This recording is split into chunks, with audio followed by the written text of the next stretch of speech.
Okay, mga ka-technician o mga viewers na ako repair nga aircon. Iyan yung brand is Sharp. Sharp ang iyang brand. Digital control ni siya nga aircon. Una nga nakita nga failure, kini nga kapasitor diri kini nga kapasitor. Ako kini replacean unya yan na ko siya diri ang replacean. Pero mao lang gihapon wala siya ni trabaho kay ang complaint ni customer dili siya ma-remote, o in other words no power.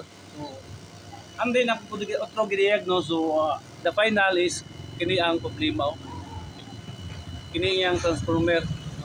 Kung ato testiran si transformer, kung ato siyang testiran kining rate nga wire atong testiran kini siya. So wala siya deflection, wala siya deflection nga atong makita diri sa tester. Hindi siya mo deflect, wala siya deflection.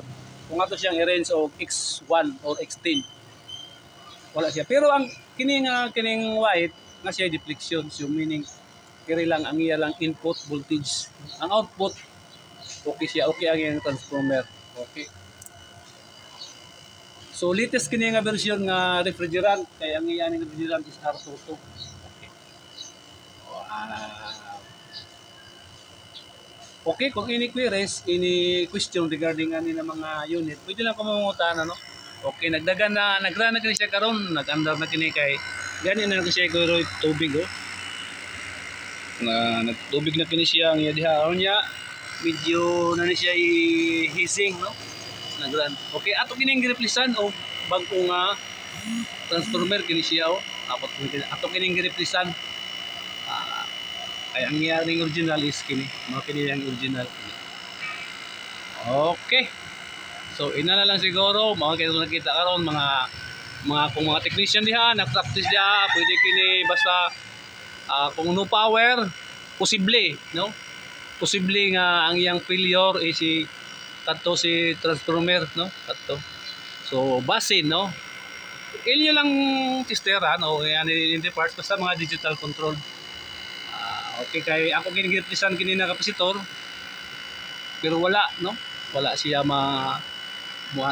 maandar. Pero karon so sikan nga attempt, so ato nakita na mo din siya. Okay, inana lang siguro. Salamat sa inyong pag-view ani.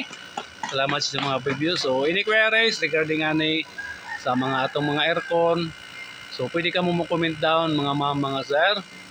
Salamat. Okay, God bless us.